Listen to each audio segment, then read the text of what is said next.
tassa bhagavato arahato samma sambuddhassa buddhang dhammang sanghang namassami.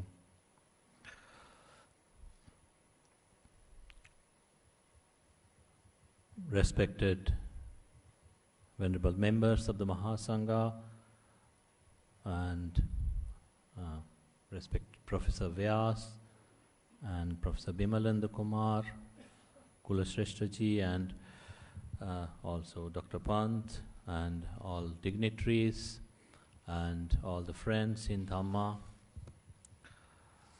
Today, as we have gathered here to celebrate Abhidhamma Divas, and one of the main theme of this topic is the relevance, contemporary relevance of Abhidhamma. We have listened to many distinguished persons, scholars and monks from the morning about the essence of Abhidhamma, and also as we are here, as all of you are listening, this is also Abhidhamma, because this is also just our six senses and the objects of the six senses and the consciousness connected to the six senses, what we call in Pali Ayatana, Arammana and Vijnana.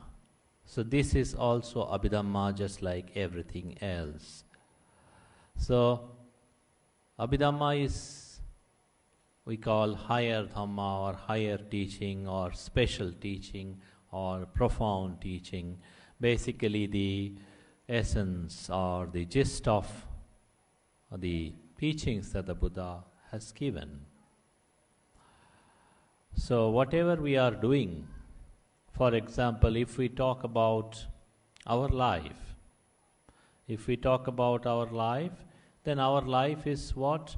Our life is verbal action, physical action and mental action, and the Cetana or in the intention behind all those actions. Cetana is the one which creates the karma, action. So this is all mind and matter. In short, in substance, this is nothing but mind and body. So all our interactions from birth to death, all our thoughts and feelings and bodily feelings and mental feelings and Citta and Cetasika and Rupa, this is all Abhidhamma. And then there is something beyond the Citta, Cetasika and Rupa that we call the Paramatha element, ultimate reality, Nibbana element. And the whole purpose of why the Lord Buddha gave all these 84,000 discourses is to point to the Nibbana element. He wasn't telling us this is Nibbana element. Yes, there are suttas like Patama Nibbana Sutta. He was telling this is Nibbana element. But if you read that, say, Patama Nibbana Sutta or some other suttas, what is Nibbana? He says this is not the four material elements, not the four arupa elements, not this, not that, none of these. Then this is Nibbana. So basically, the whole teachings, the 84,000 discourses the Buddha has given, is a pointer. He is pointing towards something beyond Citta, Cetasika and Rupa. And now the question is why? What was the need for the Supreme Buddha to point to something else beyond Citta, Cetasika and Rupa? The need is Citta, Cetasika, Rupa is Anicca, Dukkha, Anatta. Simple. If it was Nicca, if it was Sukha, if it was Atta, then no problem. Then the Buddha wouldn't have to really point to something so abstract, so subtle, Nibbana element, because this is perfect. But then this is not perfect. The body is not perfect. The mind is not perfect. Mind, as it is guided by what we say, ignorance and craving, avijja and tanha. In say, if you go to the first teaching of Lord Buddha, Four Noble Truths. We say Four Noble Truths. What is the end of first Noble Truth? We say Sankit. Lord Buddha is saying Sankitena Panchupadana Khanda Dukkha. And the five aggregates, when we cling, this is suffering. What do we cling? To the body and mind. Five aggregate is body and mind. And how do we cling? As I, as me, or as mine. Etang mama, eso hamasmi, esame attati. That's how we cling to the body and mind. This is me, this is mine, this is my atta, this is myself. So there's a sense of I-ness. And as soon as this sense of I-ness comes into play, because of ignorance, because of lack of understanding of anicca, dukkha, anatta, then automatically people will have craving. If you think it is I, me, mine, then you will crave for it. You will say, I want this. Or you will say, I don't want this. This is natural. If something is yours, something we consider as good, something that will produce happiness, then it is bound to create craving in the mind. That's how the samsara is moving. And this is where we have to also go back to the teaching of anatta. Anicca, dukkha and anatta. What is anatta? The body is not the self. Mind is also not the self. Neither the body nor the mind, none of these things. But when we say body is not the self, this is a basic theoretical understanding of anatta. Body is not the self, mind is not the self, any of these things are not self. Not I, not me, not mine. Just conditioned phenomena. Just conditioned phenomena. That is at the beginning level knowledge of Abhidhamma. Beginning level, we can call it, say, Sutta Mayapanya. But this much is enough or not? The question is, this much is enough, Sutta Mayapanya, enough or not? It will not be enough, simply. Because you hear things, we all hear things and we all forget things. We all hear the names of the people and we also forget the names of the people. Just like that, things are anicca, dukkha, anatta we hear, and then after some day we may forget, because we have a huge amount of ignorance, bigger than the Himalayas, higher than the biggest and deeper than the Mariana Trench. We have, because we have cultivated that ignorance, we have strengthened that ignorance, living with wrong views. So if we have to remove this ignorance and sense of I, then we have to remove wrong view. We have to develop sammaditi, the understanding of suffering, cause of suffering, ending of suffering, sense of understanding of anatta we have to develop. So Sutta Mayapanya, not enough. Then comes Chinta Mayapanya. Thinking and contemplating and applying our mind into this, the teachings that the Lord Buddha has given. To some extent this may be useful, but this is also good enough? No, because this ignorance, our ignorance is very hardcore. It is like the drug-resistant tuberculosis. It has really gone into your bones and organs. You need to apply a really very strong antiviral drug. And this is what we call Bhavanamaya Panya. The wisdom that arises from the practice, from the meditation, from the developed cultivation, comprehensive cultivation. Lord Buddha have used the word bhavana many times. Comprehensive cultivation of mind through the practice of sila, samadhi and panya. Comprehensive cultivation. So if you say sammaditi, right view, When you think about Samadhi, it is Sutamaya and Bhavanamaya. And then you start seeing things through the lens of Samadhi, through your practice, this is Bhavanamaya. You start speaking truthful speech. This is Sammavacha, right speech. But as you see the benefit of truthfulness, as it reflects in your life deeper and deeper, then it goes into your whole psyche, goes into your system. Then it becomes part of bhavana. So all the 8 factors, it becomes part of bhavana itself. So this bhavanamaya panya that we are talking. Now the next question that could be asked is, why do we need to do all this?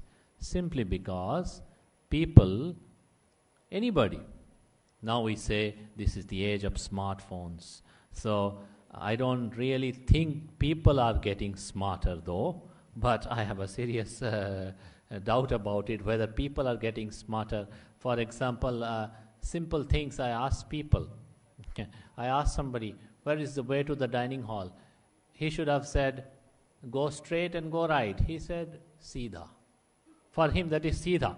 Go straight and right. Right doesn't matter. Siddha is... So this is how... Oh, but he was using a smartphone though. That person was using a smartphone though. Anyways. So the thing is, that's how people are. And before smartphone also, people weren't the wisest. I'm not saying before smartphone came everybody were very wise. It's not. People were unwise in the past. That's why the Buddha arose in the world. If all people were wise, then Buddha wouldn't arise in the world. Simple. So people were unwise in the past. People are but the causes of their ignorance or causes of their this thing it can be different at different times. But they're still ignorant only. And when they are ignorant, human beings, though we are human beings and supposedly very smart or intelligent beings, if we don't have the sense of Dhamma, if we don't have right view, if we don't have a sense of right and wrong, wholesome and unwholesome, human beings also can be very evil and dangerous and bad. And you can see the history of the world. People can be so cruel as to kill their own parents, or as to kill their own children, or as to do all kinds of... You go to the animal world, you may not see so many crimes. But human world, human history is full of crimes. Where did it come from? An ignorant mind. An ignorant person can cause death, suffering to not just one, to many. And this is the danger of ignorance that persists in this world, which persisted at the time of Lord Buddha also and now. This is the danger. And that's why we need to take the Abhidhamma, the essence of Abhidhamma, not to get stuck only with the Citta, Cetasika and Rupa, but also try to develop a little by little the wisdom of Paramattha Dhamma. What is why Nibbana? First question is why? Why? If I am happy and good and everything nice, then no need. But then that's a problem. It's not perfect. Why Nibbana? How to go there? And this is where we must all ask ourselves little questions. We must introspect within ourselves. Bhavana, we said bhavana, comprehensive development of mind. When the Prince Siddhartha was staying in the palace, he was having a very comfortable life, more comfortable than most of us, as a prince and living luxuriously, having the most delicious food, enjoying the company of beautiful women, everything he had. But the question for him was, is this good enough? This life good enough or not? And the answer he was getting is, this is not good enough. So that's why he went out to find the answer. Then what is good enough? If this is not good enough, if this is not the perfect thing, then what is? I need to find out. As intelligent people, we must all strive to point to ourselves, starting with ourselves. This question and this exploration of Abhidhamma. What is the state? Basic things. We say wholesome mental states, unwholesome mental states. Kusala Citta, Akusala Citta, Akusala Cetasika, Akusala Cetasika. But this is where we can all start. And we can all start an introspection and comprehend our bhavana. This is where. And this is what the world needs. The sense of righteousness, the sense of wholesome, what is wholesome and what is unwholesome, what is beneficial now and for in the long run, and what is not beneficial, what is productive of real happiness and what is productive of suffering. These are the questions. And with the problem with the present thing is, as we have more smartphones and less smart people, it is getting dangerous day by day. And this is where we must all begin. We must begin with ourselves, first of all. If we say this talk that I am giving is for other people and not for me, then it is better for me not to give this talk at all, because it is useless. I must start with myself. Each one must start with themselves. The change must start from yourself, from ourselves. The Prince Siddhartha started the change with himself. He wasn't going around telling people, oh, you people also don't understand. You people also must start. He wasn't telling. He was saying, okay, let me go and see myself first. What is the real stuff? Then maybe I will tell other people. So this is Abhidhamma. But this is also something that we are experiencing. Body we are experiencing. Feeling we are experiencing. Perception we are experiencing. Thoughts we are experiencing. And we are also experiencing suffering in the process, day to day, big and small. So as we point to this is where the suffering arises. You know the most fascinating part? When if you go to Mahasatipatthana Sutta, where the Lord Buddha teaches in the Dukkha Samudaya and Nirodha Satcha, the teachings about the origin of suffering and the cessation of suffering. What he says, the six senses and their interactions and thinking about the objects of the six senses, this is where the suffering arises. And exactly at the same spot, 6 into 10 different ways of interacting with the world, with the six senses.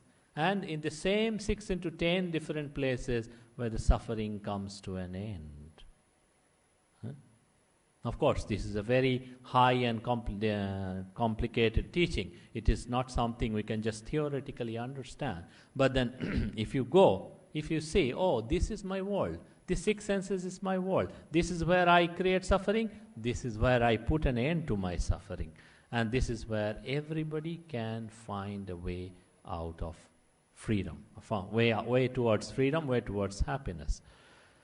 So I don't have a very big message. All I say is, Abhidhamma is just right here within us, within our body, within our mind.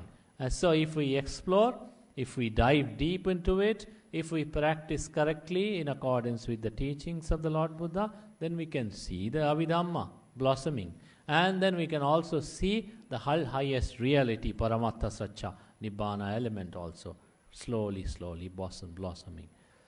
Just like the suffering has blossomed in our hearts for a very long time, for millions and billions and trillions of lives, because of ignorance and craving and lack of Dhamma. If we take the Dhamma, put it in our heart, so wisdom, happiness will also blossom. The cause of suffering and the cause, it didn't start in a single day. It was like a very big thing. Many lives we have done this. And then ending of suffering we can make a beginning right here, right now. So with this, I wish that we can take the wisdom of Abhidhamma, basic, small, practical, fundamental wisdom of Abhidhamma right here and now, and apply in our own lives. And if your life is good and exemplary,